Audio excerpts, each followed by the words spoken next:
Apakah Anda percaya bahwa kekuatan militer Amerika Serikat adalah yang paling tangguh di dunia?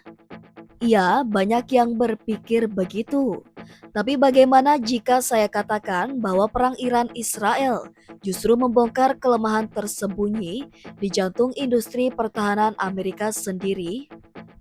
Dalam video kali ini, kita akan membedah bagaimana konflik besar di Timur Tengah membuka fakta mencengangkan bahwa puluhan ribu perusahaan Amerika ternyata sangat bergantung pada teknologi buatan Israel. Sebuah ketergantungan yang jika dibiarkan bisa menjadi mimpi buruk bagi militer AS dalam menghadapi perang masa depan. Mari kita kupas tuntas. Jangan lupa like, subscribe, dan nyalakan lonceng notifikasinya. Brandon Daniels, CEO perusahaan intelijen rantai pasokan Exiger, mengungkap fakta mengejutkan kepada Fox Business. Menurutnya, lebih dari 28.000 perusahaan berbasis di AS ternyata bergantung pada teknologi buatan Israel. Artinya, ketika Israel berada dalam tekanan, terutama saat berperang dengan Iran, operasional perusahaan-perusahaan ini langsung terguncang. Kita bicara soal industri cyber, pertahanan, komunikasi militer, bahkan teknologi drone dan satelit. Semua terhubung dalam ekosistem yang rapuh. Dan angka itu bukan puncaknya. Jika kita perluas cakupan analisisnya, jumlah perusahaan yang terdampak bisa mencapai 13,7 juta entitas di seluruh dunia. Angka yang luar biasa besar, dan ini terjadi karena sistem pertahanan AS telah terlalu dalam mengintegrasikan teknologi dari mitra utamanya Israel. Perang antara Iran dan Israel bukan hanya perang roket dan rudal, tapi juga perang rantai pasokan, teknologi, dan ketahanan ekonomi. Saat Israel terlibat dalam konflik berskala penuh dengan Iran, bukan sekadar konflik dengan kelompok seperti Hamas atau Hizbullah, risiko terhadap stabilitas teknologi global meningkat drastis. Mengapa? Karena Israel bukan hanya pemain militer, tapi juga raksasa dalam industri keamanan digital. Mereka adalah produsen utama perangkat lunak keamanan cyber yang digunakan oleh berbagai institusi penting di Amerika. Jadi, jika Israel goyah, maka AS juga ikut terdampak. Bukan karena serangan fisik, tapi karena kehilangan akses terhadap teknologi kritikal yang menopang militernya sendiri. Pertanyaan besar pun muncul, bagaimana bisa negara sekuat Amerika memiliki sistem pertahanan yang begitu tergantung pada pihak luar?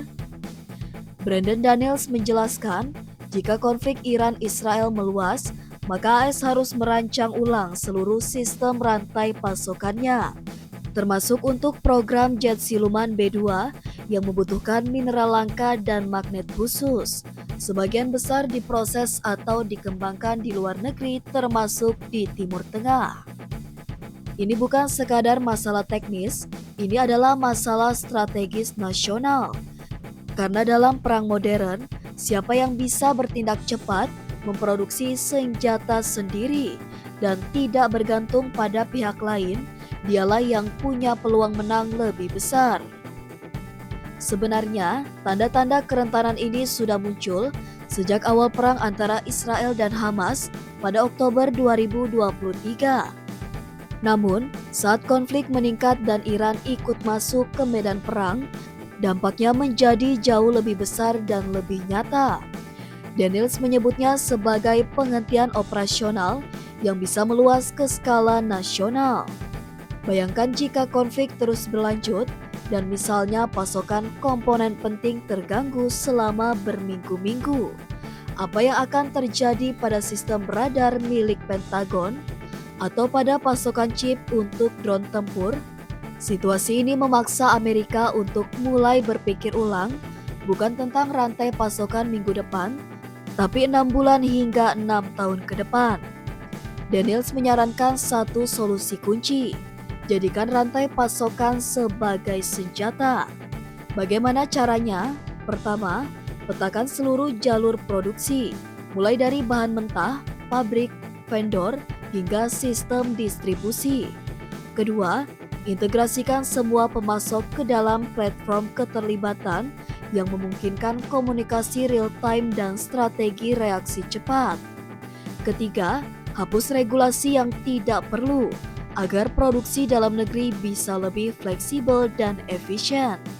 Dan yang terpenting, bangun kembali kapasitas manufaktur dalam negeri, termasuk pengolahan mineral langka dan komponen pertahanan utama. Apakah pemerintah Amerika siap mengubah sistem ini?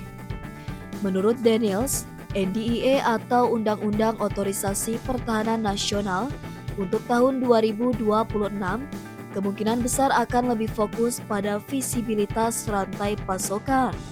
Langkah ini penting karena keterlambatan dalam pengadaan suku cadang atau gangguan teknologi bisa menjadi bencana ketika konflik berskala global meletus. Namun, apakah hanya undang-undang cukup? Tentu tidak. Diperlukan kemauan politik, investasi besar, dan koordinasi antara pemerintah dan sektor swasta. Konflik Iran-Israel bukan hanya soal siapa yang menang di medan perang, tapi juga soal siapa yang lebih siap menghadapi disrupsi teknologi dan logistik. Amerika Serikat mungkin masih menjadi negara dengan kekuatan militer terbesar, tapi apakah mereka juga yang paling tangguh secara struktur industri? Apa jadinya jika Israel benar-benar runtuh?